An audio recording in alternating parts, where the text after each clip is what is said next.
Boa tarde, tudo bom? Professor André Luiz, professor de Sociologia, terceiro ano da tarde. Pessoal, nós vamos trabalhar essa temática, né? Juventude, uma invenção da sociedade. Capítulo 11 do livro didático de vocês. Essa aula é específica para os alunos do terceiro ano E e terceiro ano F da tarde. Bom, como vocês podem perceber, é uma aula à distância, portanto, o ensino remoto, por conta da pandemia, né? Mas existe a possibilidade, é bem grande, do retorno das aulas presenciais acontecer em setembro. Enquanto isso, eu estou contando aí com vocês, né? Acreditando aí que todos estavam de férias e que aproveitaram essas férias da melhor maneira possível. Agora, empenho e dedicação. E aí eu estou contando com a participação de todos, ok? Juventude, um tempo de preparação e de responsabilidades. Vamos conversar um pouquinho sobre isso, tá bom? Atualmente, pessoal, a condição de adulto é reconhecida socialmente quando se supõe que o indivíduo completou o seu desenvolvimento biológico, psíquico e emocional, bem como atingiu um potencial para exercer a cidadania plena. Assim, o adulto é aquele considerado capaz de trabalhar para poder sustentar a si e a outros, aquele que, de maneira geral, está pronto para gerar e cuidar de filhos e para tomar decisões na sociedade, o que implica uma mudança tanto nos direitos como nos deveres. Então, essa é a condição para você ser considerado adulto. No século XX, diante das exigências da sociedade industrial, análises sociológicas e históricas consideravam a juventude um tempo de preparação para tarefas complexas, relativas à produção e a relações sociais mais diversificadas. Ultimamente, atribuiu-se à escola o papel de preparar as pessoas para a vida adulta, e com isso desenvolveu-se a ideia de que os jovens, até certa idade, deveriam ficar livres das obrigações produtivas e do trabalho, mas com o dever e a oportunidade de estudar. Nesse sentido, a juventude seria um tempo socialmente dedicado à formação para a cidadania e o Estado deveria garantir as condições para tal. Muitos autores, porém, criticaram essa ideia, afirmando que ela tem um viés classicista. Isso porque ela se aplica apenas aos filhos das classes socialmente privilegiadas, enquanto filho de trabalhadores pobres, né, tem dificuldades de acesso à escola. E muitas vezes esses meninos precisam trabalhar desde a infância. Então você tem uma situação conflituosa. Podemos então nos referir a juventudes, no plural, e não apenas a uma juventude, compreendendo que diferenças e desigualdades sociais tornam essa condição heterogênea. Diversos perfis de jovens surgem de acordo com a classe social, a situação econômica, o acesso à educação e ocupações variáveis, enfim, conforme a sociedade e suas conjunturas. Em alguns contextos, Grupos jovens de diferentes gerações podem ser caracterizados na sociedade como pertencendo a um mesmo movimento. Um exemplo dessas caracterizações é a expressão juventude transviada, usada para se referir aos jovens que iam contra as regras de comportamento dominantes para chocar as gerações mais velhas e se afirmar como diferentes. Isso aconteceu na década de 60, nos Estados Unidos. Juventude e sociedade. Pessoal, eu vou começar a explicar essa temática a partir de um exemplo, tá certo? O exemplo é o seguinte: estudantes ocupam mais de 100 escolas paulistas em protesto contra a reforma. Conheço os bastidores da ocupação das escolas de São Paulo. Enfim, são duas matérias que aconteceram no ano de 2015 e a partir dessa matéria que saiu no jornal, eu vou explicar o que vem a ser juventude e sociedade, tá certo? As notícias que eu falei acima exemplificam a reação em 2015 de jovens das escolas públicas estaduais de São Paulo a uma proposta do governo de reorganizar as escolas por ciclo de ensino.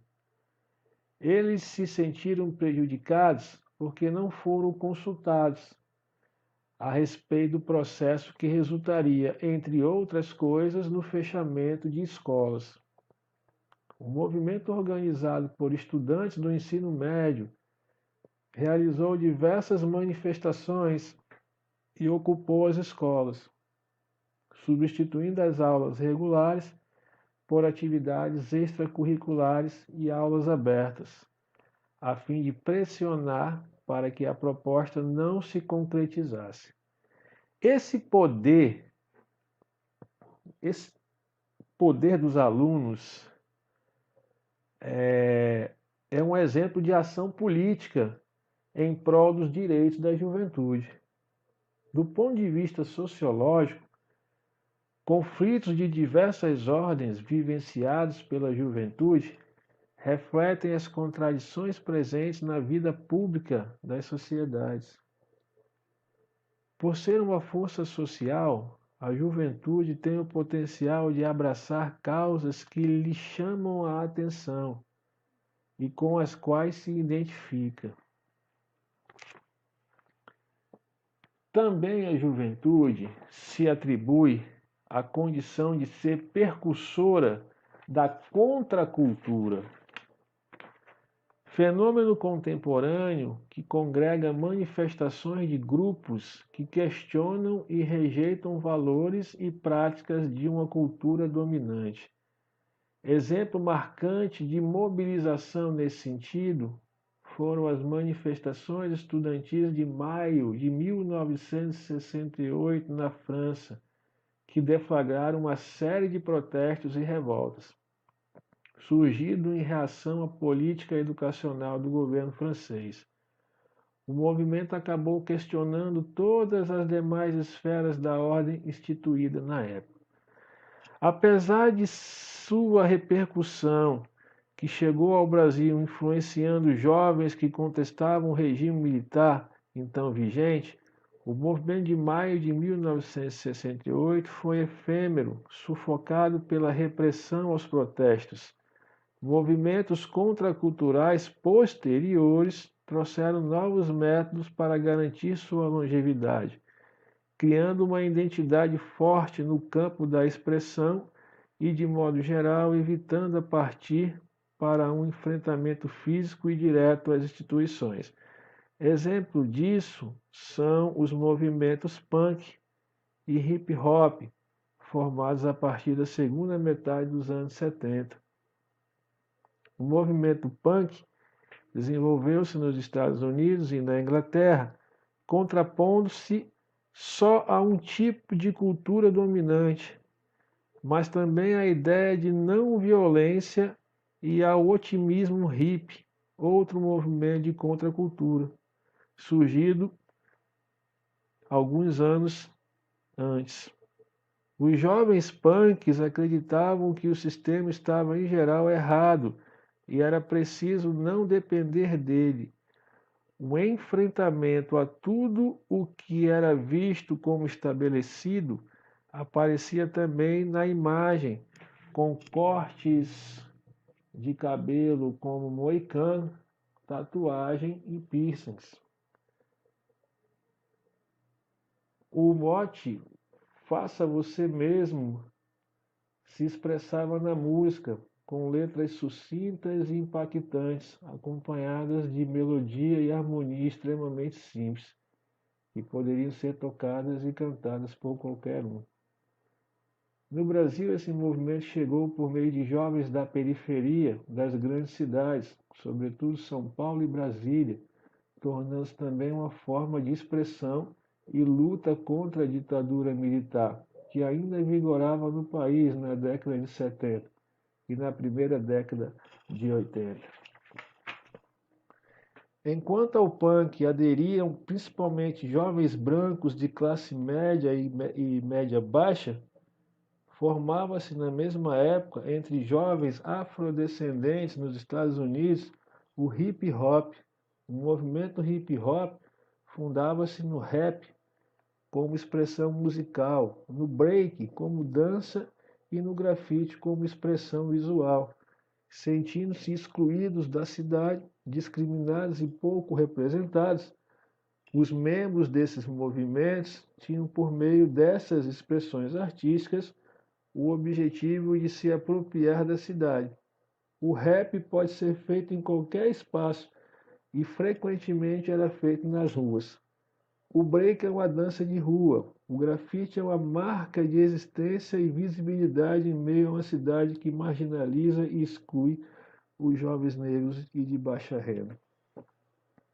No Brasil, o hip hop ganhou força nos anos 80, sobretudo na cidade de São Paulo, enquanto nos Estados Unidos o rap foi em grande parte incorporado pela indústria cultural a partir do final dos anos 90. Até hoje, o rap nacional mantém-se associado às letras de protestos e à denúncia de desigualdades sociais, tendo dificuldade de inserção nos meios de comunicação de massa. Conceito de geração. A juventude é parte da sociedade que a produz e é por ela produzido. Por isso, os seus movimentos devem ser compreendidos, levando-se em conta o contexto em que se realizam e suas múltiplas dimensões: política, social, econômica e cultural. Ao tomar por objetivo de estudo a juventude, a sociologia considera a questão geracional e o contexto social, os acontecimentos, os valores e as condições presentes em um espaço e um tempo determinados de uma dada cultura. Para um grupo se constituir como geração, não é suficiente ser da mesma época. O que define uma unidade entre os que nasceram em um mesmo período é a possibilidade de presenciar os mesmos acontecimentos, de vivenciar experiências semelhantes e de processar tudo isso de forma similar, porque vivem ou viveram o mesmo contexto.